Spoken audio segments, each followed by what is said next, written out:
Students, हम कल accounts का क्लास 11 का एक बेसिक अकाउंटिंग टर्म्स पढ़े थे। बेसिक अकाउंटिंग टर्म्स हम समझ रहे थे कि बेसिक अकाउंटिंग टर्म्स में बहुत सारी टर्म्स होती हैं। ठीक है जी, हमने कल समझी थी। आज लेक्चर 2 है, कल लेक्चर 1 था। हमने ये 3 टर्म्स आपको बताया था। एसेट्स क्या होती है, लायबिलिटीज, डेटर्स, डेब्ट, बैड डेब्ट, proprietor, creditors, capital, working capital, drawings, accounting year. मतलब हमने तो वर्किंग कैपिटल तक पढ़ा था। मतलब उसके आगे 2-4 चीज़ और सीख ली थी, ओपनिंग स्टॉक, क्लोजिंग स्टॉक। हमने बेसिकली चीज़ सीखा गया था। जैसे हमारे पास स्टॉक क्या होता है, वो स्टॉक 2 तरह के होते थे। ओपनिंग स्टॉक, ठीक है जी, ओपनिंग स्टॉक। फिर आएगा हमारे पास क्लोजिंग स्टॉक। तो इससे इंटरलिंक एक वर्ड सीखा था हमने कल, accounting year. Accounting year, accounting year 1 अप्रैल से शुरू होता है और 31 मार्च को एंड होता है। सॉरी, सो अकाउंटिंग ईयर कल हमने सीखा था कि 1 अप्रैल से शुरू होता है और 31 मार्च को हमारे पास एंड हो जाता है अकाउंटिंग ईयर। ठीक है जी। तो 1 अप्रैल को जितना स्टॉक, जितना माल हमारे पास पड़ा होता है वो ओपनिंग स्टॉक होता है, और जितना 31 मार्च को हमारे पास स्टॉक पड़ा होता है वो क्लोजिंग स्टॉक होता है। और स्टॉक का मतलब एक वो गुड्स, वो ट्रेडिंग जिससे हम कमा के पैसे कमाते हैं।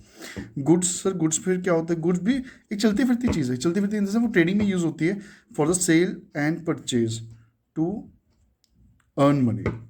कल हमने पढ़ा था। ठीक है जी।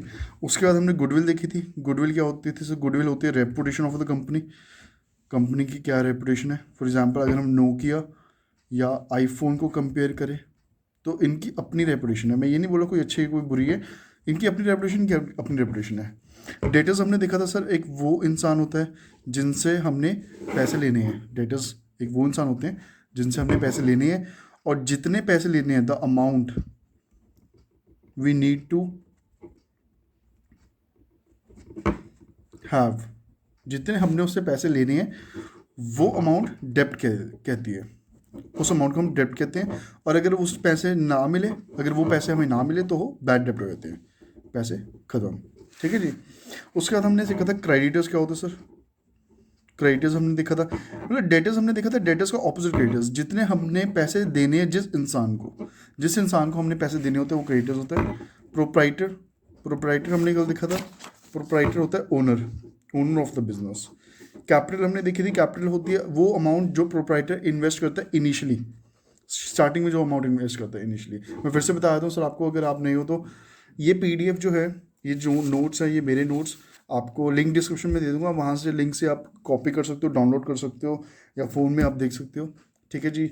ये नोट्स की हेल्प से ही मैं आपको सारे लेक्चर्स पढ़ाऊंगा। और ये नोट्स टी.एस. ग्रेवाल, डी.के. गोल, जुनेजा चावला का कंपाइल्ड अप करके मैंने बनाया है। और भी बहुत सारी बुक्स जितने अकाउंट्स के, सबको कंपाइल्ड अप करके ही बनाया हुआ है मैंने ये नोट्स। ठीक है जी। उसके बाद हम देखेंगे वर्किंग कैपिटल। सर एक कैपिटल होती है जो स्टार्टिंग में चाहिए होती है हमें, ताकि हमारा बिजनेस चल सके। लेकिन वर्किंग कैपिटल होती है जो हमें डे टू डे खर्चों के लिए चाहिए होती है। डे टू डे खर्चे, बिल्कुल सर। लेट्स से हमारे ऑफिस में वर्कर्स काम कर रहे हैं, स्टाफ काम कर रहे हैं, ठीक है जी, टेक्नीशियंस काम कर रहे हैं, उनको दिन में 2-3 बार चाय पिलाना। ठीक है, फर्नीचर है हमारा, फर्नीचर ख़राब हो गया तो उसके लिए क्या क्या मतलब उसको ठीक करवाना। ठीक है जी। तो वो वर्किंग कैपिटल, वो जितना पैसा डेली टू डेली लगता है, जितना पैसा डेली टू डेली एक्सपेंस लगता है उसको हम बोलते हैं वर्किंग कैपिटल। और हमने कल पढ़ा था ड्राइंग्स, लास्ट में हमने पढ़ा था ड्राइंग्स। मतलब फॉर एग्जांपल ये एक बिजनेसमैन है, ठीक है जी। ये बिजनेस कर रहा है क्लोथ्स का, या ये बिजनेस कर रहा है लेट्स सी टॉयज़ का। तो इसने टॉयज़ निकाल के, बिजनेस से निकाल के ये घर ले गया, ये इसका घर है, ये अपने घर ले गया। तो जितने टॉयज़ ये घर लेके जाएगा, उस टॉयज़ की कॉस्ट वैल्यू को हम बोलेंगे ड्राइंग्स। मतलब जितने टॉयज़ ये घर लेके जाएगा वो ड्राइंग्स हो जाएगी। मतलब कहने मतलब जो अगर कोई बिजनेसमैन अपने बिजनेस से कोई भी गुड्स निकाल के अपने घर ले जाता है तो हम बोलते हैं वो ड्राइंग्स है। वो विड्रॉल हो गया ना गुड्स, वो ड्राइंग्स होता है। और हम उस ड्राइंग्स को एक कॉस्ट प्राइस पे कैलकुलेट करते हैं। Goods so taken by the provider valued as cost. For example अगर वो 11,000 का टॉय था और हम उसको 12,000 में बेचना चाहते हैं कस्टमर को, तो हम 12,000 में नहीं कैलकुलेट करेंगे, वो हम 11,000 में ही कैलकुलेट करेंगे। ठीक है जी। कोई डाउट हो तो बताइए सर। अब हम आगे बढ़ते हैं, लेक्चर आज का शुरू करते हैं। सो आज के लेक्चर में हम देखेंगे कॉस्ट क्या होती है, रेवेन्यू क्या होता है, profit, gains, liability, vouchers, assets. ठीक है जी। Cost, revenue, profit, gains, liability, vouchers and assets. उसके बाद हम देखेंगे types of assets, current assets, fix assets, tangible, intangible, और लास्ट में हम एक एग्जांपल सॉल्व करेंगे ताकि आप सबको एक आइडिया आ जाए कि यस आप सब ने एक बेसिक टर्म्स कर लिए अकाउंट्स की। उसके बाद हम फिर अपने चैप्टर में आगे बढ़ेंगे, journal, ledger, trial balance, financial accounts, rectification, bills of exchange वगैरह वगैरह। बहुत अच्छे अच्छे चैप्टर्स हैं सर, मज़ा आएगा। तो आज का लेक्चर शुरू करते हैं सर एक कॉस्ट के टर्म से। 15th टर्म है हमारी कॉस्ट। हमने टोटल बोला था 21 टर्म्स हैं, 21 टर्म्स हम पढ़ेंगे, ठीक है जी। उन 21 टर्म्स में एक हमने ऑलरेडी आई थिंक 14 टर्म्स हमने पढ़ ली थी और 15 टर्म हमारे पास आ गया कॉस्ट। सर कॉस्ट क्या होता है? सर इजी, सिंपल इजी, ये तो शायद आपको पता ही होगा, बताने की ज़रूरत ही नहीं है। ये एक प्रोप्राइटर है, एक प्रोप्राइटर है बिजनेस का, ठीक है जी। टॉयज़ की बात करते हैं सर, टॉयज़, ठीक है जी। ये प्रोप्राइटर बिजनेस का है। लेट्स सी ये टॉय 100 रुपये का टॉय है, आगे बेचेगा 150 रुपये का, 150 का। 100 रुपीज़ का टॉय है, 150 का बेचेगा, तो 100 rupees is the cost of that toy, of that goods. हम गुड्स बोलेंगे but obvious of that goods. तो कॉस्ट प्राइस ये हो गया, ये सेलिंग प्राइस है। सर ये मैथ्स ना सिखाओ हमें, अरे मैथ्स है ही नहीं, सिंपल। ये कॉस्ट हो गया है ना, ये हमारा कॉस्ट है। तो कहने का मतलब ये है an amount which is an amount which a proprietor purchased a goods। वो अमाउंट जिस गुड्स पे, जिस प्राइस पे प्रोप्राइटर परचेज करता है goods. So N amount which a proprietor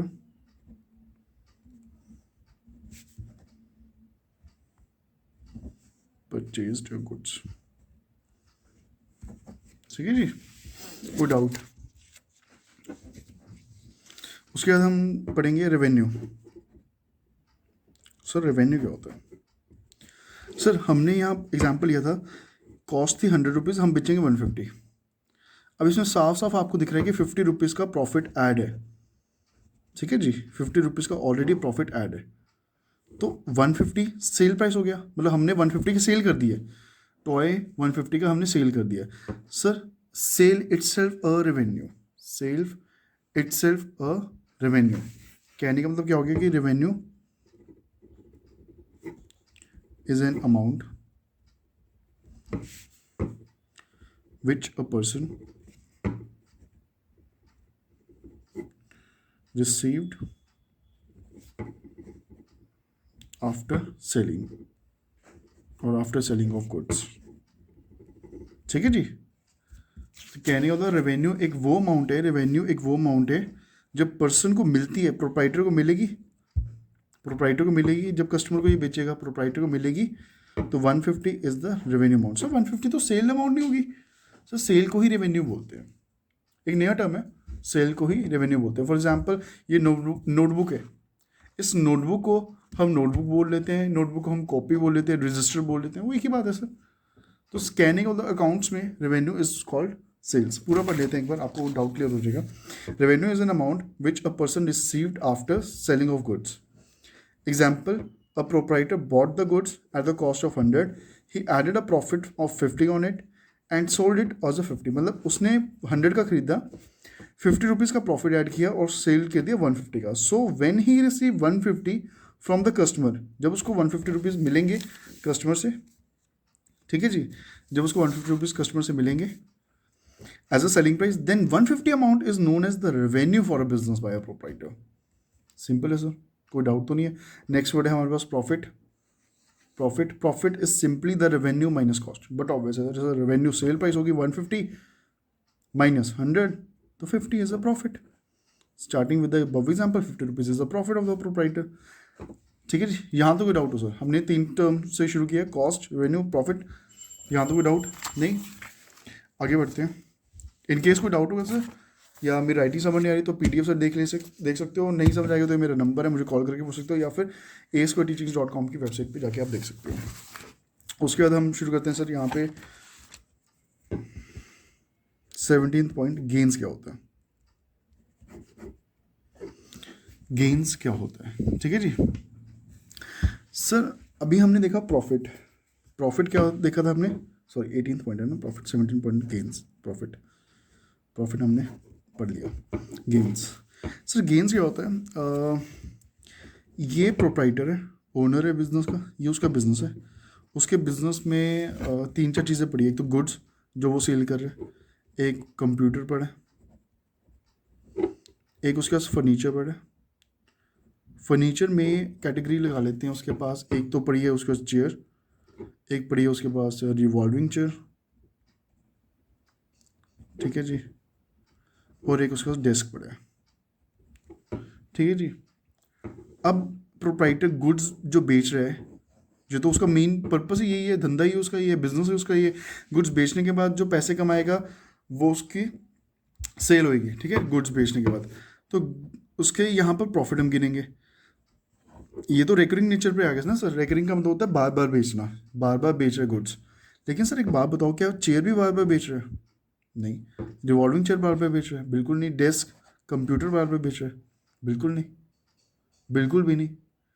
तो इन केस ध्यान से सुनना, इन केस जब प्रोप्राइटर गुड्स के अलावा, जब प्रोप्राइटर गुड्स के अलावा कोई और चीज़ बेचता है, बिजनेस से कोई और चीज़ बेचता है, उससे आने वाला प्रॉफिट, उससे आने वाला प्रॉफिट को हम गेन्स बोलते हैं।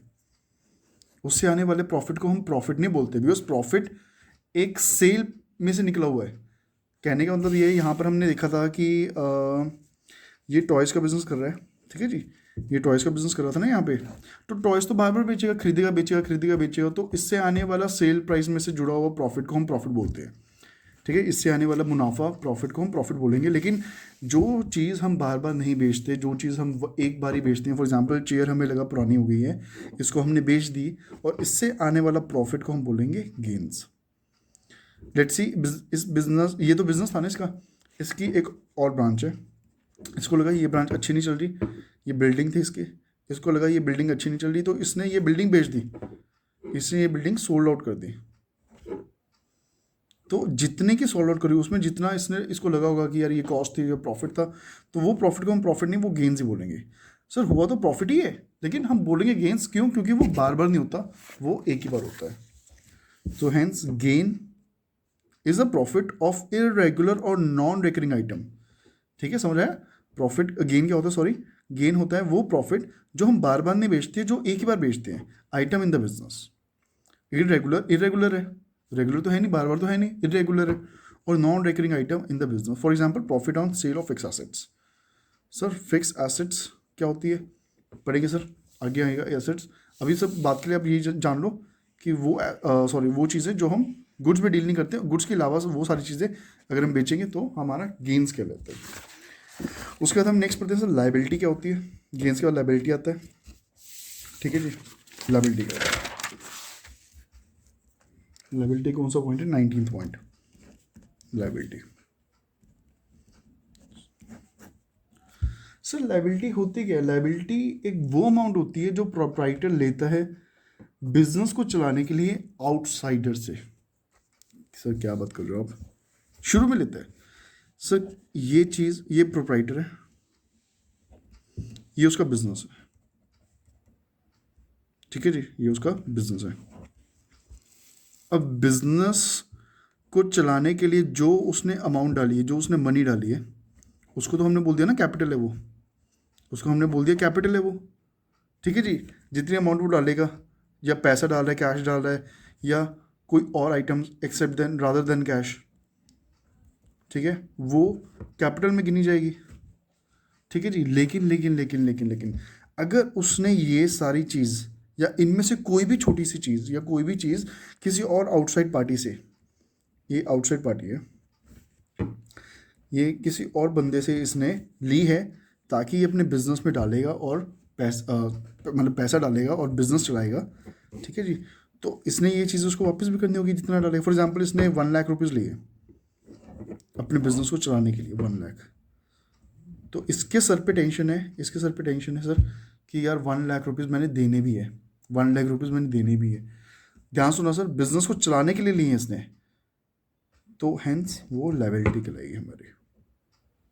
लाइबिलिटी, पैसा देना है, पैसा देना है, पैसा देना है, सर एक बात बताओ, आपने क्रेडिटर समझाया था, क्रेडिटर भी को भी तो हम पैसा देते हैं, ये हमारा क्रेडिटर है, इससे हमने माल लिया 10,000 रुपये का, ठीक है जी, 10,000 रुपये का हमने इससे माल लिया और हमने इसको पैसा देना है। सर ये माल लेने पर है, ये हमने माल लेने पर, हमने बिजनेस चलाने के लिए नहीं लिया पैसा, ये हमने माल लेने के लिए पैसा लिया। मतलब हमने कोई चीज़ गुड्स ली, फॉर एग्जांपल कोई भी चीज़ ले लेते हैं, टॉयज़ ले लेते हैं, क्लोथ्स ले लेते हैं, और हमारा जान पहचान का था, नहीं भी जान पहचान का था, उससे हमने बिजनेस चलाने के लिए हमने पैसा नहीं लिया, हमने वैसी उधार पे चीज़ ली, ठीक है जी, उधार पे चीज़ ली, तो हम उसको क्रेडिटर बोलेंगे। लेकिन लायबिलिटी क्या होती है? बिजनेस चलाने के लिए एक हैवी अमाउंट लेना, उसको हम बोल देंगे लायबिलिटी, ठीक है जी। Hence liability is the amount owned or taken by the proprietor. Liability वो अमाउंट होती है जो एक प्रोप्राइटर लेता है या एक बिजनेस फर्म लेती है किसी आउटसाइड पार्टी से, किसी आउटसाइड पार्टी से एक बिजनेस फर्म लेती है या प्रोप्राइटर लेता है और वो अपने बिजनेस में डालते हैं to run the business. Example, mister X is the proprietor, he own 50,000 from mister Y. Mister X proprietor है, ठीक है जी, उसने 50,000 लिए मिस्टर वाई से to run the business, so 50,000 becomes the liability of the particular business. 50,000 liability बन जाएगी इस मिस्टर एक्स की। यहाँ तो कोई डाउट? ठीक है जी। उसके बाद हम पढ़ेंगे 20th नंबर पे वाउचर्स क्या होते हैं। सर एक बात बताओ, ये ओनर है, ये कस्टमर है, ये प्रोप्राइटर है, ये कस्टमर है, ठीक है जी। इसने माल बेचा, इसको मान के चलते 10,000 का, ठीक है जी, गुड्स सोल्ड करे इसने 10,000 के, इसने खरीद लिए 10,000 के गुड्स, ठीक है जी। अब एक बात बताओ, इसने इसको बोला यार एक 1 गारंटी है, 1 ईयर गारंटी है, 1 ईयर गारंटी दे रहा हूँ मैं तेरे को, ये गुड्स ख़राब ही नहीं होंगे। तो ये क्या बोलेगा? मुझे कैसे पता चलेगा कि अगर कल को इनकेस ये गुड्स ख़राब हो जाता है? गुड्स के फॉर एग्जाम्पल फ़ोन ले लेते हैं, ठीक है, फ़ोन खरीदा इसने इससे, हम अभी मिस्टर एक्स हैं, हम अपने आप को मिस्टर एक्स मान के चलते हैं, प्रोप्राइटर ओनर है हम, तो हमने इसको गुड्स खरीदे, सॉरी गुड्स बेचे, ठीक है जी, कस्टमर है ये, हमने 10,000 गुड्स बेचे, फ़ोन बेचा, 1 ईयर गारंटी बोल के बेचा कि जी 1 साल की गारंटी है, लेकिन ये 6 मंथ्स में ही ख़राब हो गया फ़ोन 6 मंथ्स में ही ख़राब हो गया। अब होता क्या है कि 6 मंथ्स में ख़राब हो गया, कस्टमर एक चीज़ बोलता है कि भैया जी एक बात बताओ, कल को फ़ोन 6 मंथ्स में ख़राब हो जाता है, लेते टाइम ही बोलता है कस्टमर, फ़ोन परचेज़ के टाइम ही बोलता है कि जी 6 मंथ्स में इन केस फ़ोन ख़राब हो जाता है, तो मैं अगर आपके पास ठीक कराने आता हूँ फ़ोन, या गारंटी पीरियड में आप रिपेयर करवाने आता हूँ, या वारंटी पीरियड में आपसे रिप्लेस करवाने आता हूँ फ़ोन, तो हाउ इज़ इट पॉसिबल कि आप वो फ़ोन ठीक करके दे दोगे या रिप्लेस करके दे दोगे? How is it possible? ये कैसे पॉसिबल होगा? मतलब आप अगर इन केस मुखर जाओ, आप इन केस निगलेक्ट हो जाओ, आप इन केस मुझे बोलो कि नहीं नहीं ये आपने ये फ़ोन तो मेरी दुकान से लिया ही नहीं, तो मेरे पास कोई एविडेंस तो रहना चाहिए ताकि मैं आपको शो कर सकूँ, या कि अगर इन आपको शो कर सकूँ, या फिर अगर आप डिनाई कर रहे हो इस चीज़ को लेके कि ये फ़ोन आपकी दुकान से नहीं लिया, तो एटलीस्ट मैं आपके उस पर केस कर सकूँ कि मेरे पास ये एविडेंस है जी, मैंने इस दुकान से इस बंदे से परचेज़ करा था फ़ोन, तो so that I will be secure कि हाँ जी मेरे जो 10,000 रुपीज़ है जो मैंने फ़ोन पे लगाए हैं 1 ईयर गारंटी के अंदर अंदर, वो सेफ़ है।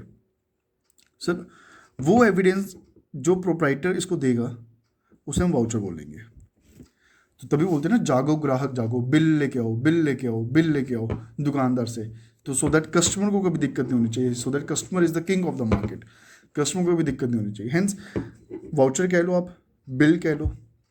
सर हम अकाउंट्स पढ़ दें तो हम इनवॉइस बोल देंगे इसको। सर इनवॉइस क्या होता है? बिल का ही दूसरा नाम है सर, बिल का ही दूसरा नाम है, डोंट वरी। तो वाउचर्स कह लो, बिल कह लो, इनवॉइस कह लो आप, ठीक है जी। सो वाउचर्स क्या होते हैं? Vouchers are the evidence of the business transaction. Vouchers are the evidence of the business transaction which proves sales. वो सेल प्रूफ करता है, या नोट, कोई नोट लिख के दे देता है, कोई बिजनेस नोट लिख, डेबिट नोट, क्रेडिट नोट चलते थे पहले, विच प्रूफ सेल बेसिकली, ठीक है जी। एग्जाम्पल इनवॉइस हो गया, bill, cash memo, cash memo भी होते हैं, कैश में कोई चीज़ परचेज करते हैं तो कैश मेमो आया था हमारे पास, कस्टमर को हम कैश मेमो दे देते हैं, invoice, bill, cash memo etcetera, ठीक है जी। अब पढ़ने आ रहे हैं सर हम एसेट्स। सर बहुत सुना था फिक्स एसेट, करंट एसेट्स, ये एसेट वो एसेट, और आप बार बार बोल रहे हो बाद में पढ़ाता हूँ बाद में पढ़ाता हूँ, क्या आपको आता नहीं है? नहीं सर, मैं जानबूझ के बोल रहा था बाद में पढ़ाता हूँ, ताकि एटलीस्ट जो टर्म्स है ना एसेट्स की वो हम अच्छे से समझ सकें। तो पहले हम देखते हैं सर हमारे पास एसेट्स होता क्या है। ठीक है जी, एसेट्स हमारे पास लास्ट टर्म है, सो दैट 21 टर्म हमारे पास एसेट्स की आ गई। Assets, ASSETS, assets.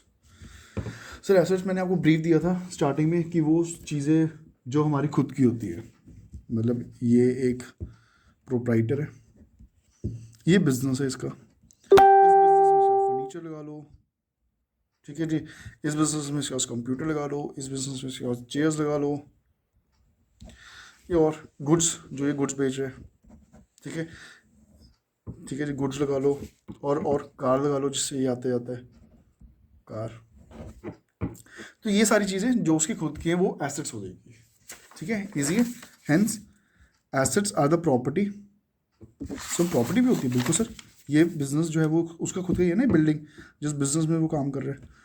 पर सर एक बात बताओ, ये बिल्डिंग तो खुद की उसने खरीदी हुई है, ओन कर रही है। ओन का मतलब होता है ये चीज़ मेरी खुद की, मैंने खरीदी हुई है। लेकिन अगर इन केस वो रेंट पे शोरूम लेके काम कर रहा है, बूथ लेके काम कर रहा है, दुकान लेके काम कर रहा है, कोई बिल्डिंग लेके काम कर रहा है, कोई ऑफिस कैबिन लेके काम कर रहा है, रेंट पे वो भी, तो वो भी चीज़ उसकी खुद की है नहीं। वो खुद की कहलाई जाएगी, लेकिन एक्सपेंसेस में कहलाई जाएंगे, क्योंकि वो रेंट का पैसा दे रहा है, वो रेंट का पैसा दे रहा है वहाँ पे, समझते हो, वो रेंट का पैसा दे रहा है।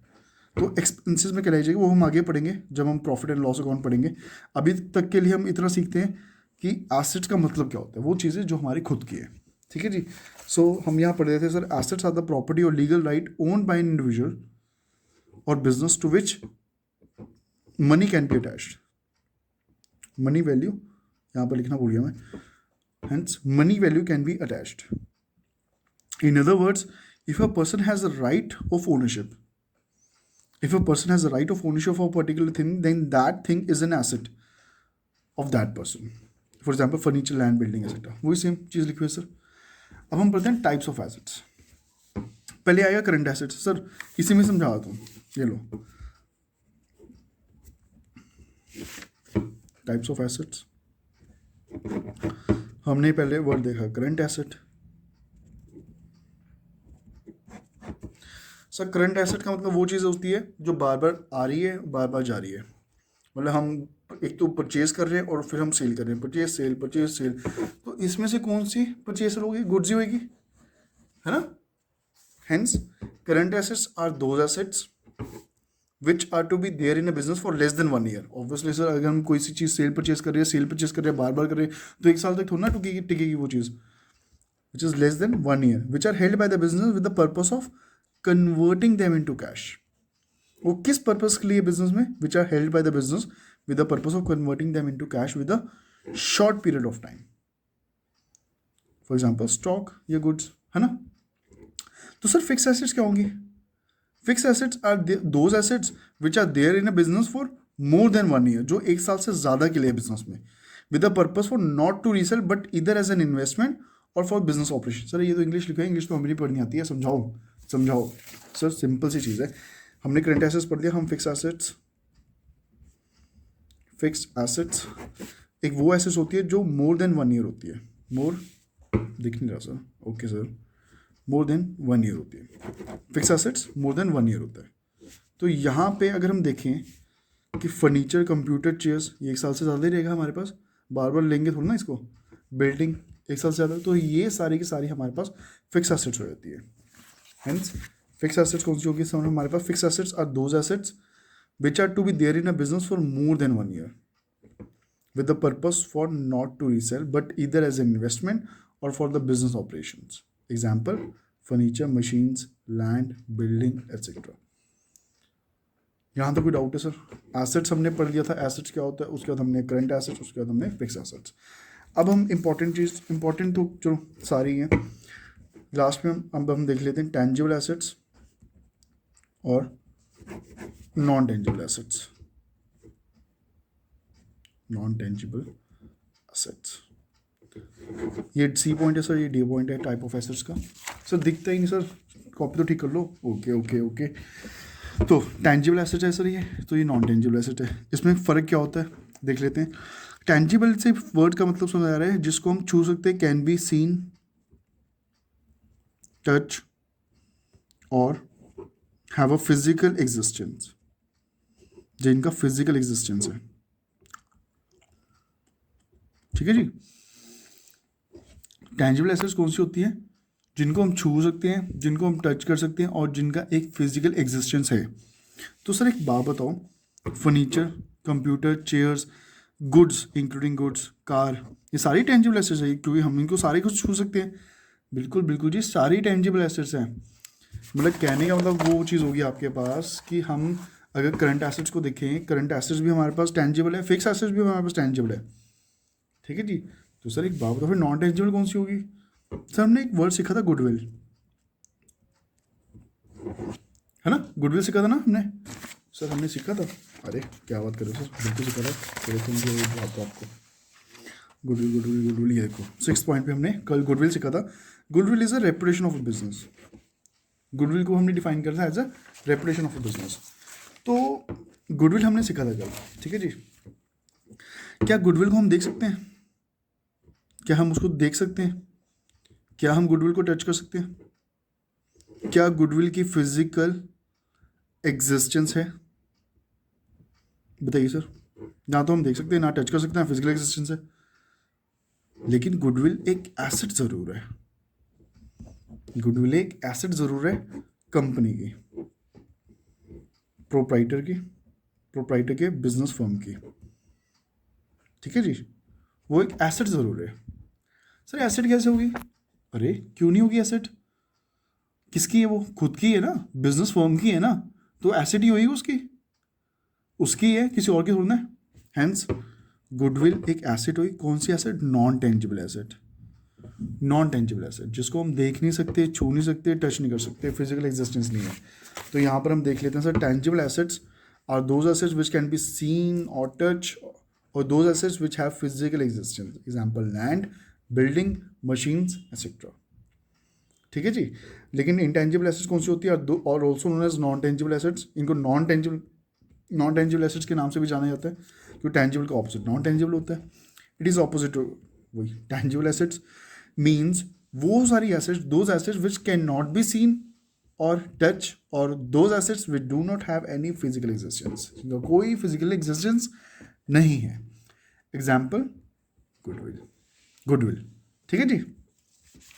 सर कोई डाउट? तो हमने यहाँ पर 21 के 21 ट्रांजेक्शन्स, सॉरी बेसिक टर्म्स, हम चैप्टर पढ़ते थे ना, basic accounting terms class 11th का, अकाउंट्स का। तो हमने यहाँ पर बोला था कि 21 टर्म्स मैं आपको पढ़ाऊँगा। तो यहाँ पर 21 टर्म्स क्लास 11th की शुरू होने से पहले 21 टर्म्स मैंने आपको पढ़ा दिए सारी की सारी। कोई डाउट आएगा आप मुझे मेल पे पूछ सकते हो या कमेंट में पूछ सकते हो, आप कमेंट कर सकते हो आप। ठीक है जी। 21 टर्म्स एसेट्स तक थी, एसेट्स के टाइप्स तक थी, मैंने आपको पढ़ा दिए। अब बारी आती है एग्जाम्पल की। ठीक है जी। सर ये एग्जाम्पल है, एक काम करते हैं, एग्जाम्पल आपके सामने, पीडीएफ आपके सामने नहीं है तो एक फ़ोटो ले सकते हो, स्क्रीनशॉट ले सकते हो, उसको खींच लो, सॉल्यूशन पे हाथ रख लेना सर। सॉल्यूशन पे हाथ रखने के बाद एक बार इसको खुद सॉल्व करना। नेक्स्ट क्लास में मैं आपको करवा देता हूँ ये एग्जाम्पल, सो दैट हमें पता क्लैरिटी हो जाएगी इस एग्जाम्पल के थ्रू कि इस एग्जाम्पल के थ्रू बिजनेस फॉर्म्स में कौन कौन सी कैपिटल होती है, opening stock, closing stock, debtors, कितना एक्सपेंस, कितना ड्राइंग्स, कितना कैपिटल, सब कुछ आपको आइडिया हो जाएगा इससे। ठीक है जी। ट्राई करो सर। इन केस कोई डाउट हो आप मुझे एनी टाइम कमेंट करके पूछ सकते हो। ठीक है जी। Thank you so much. Thank you so much.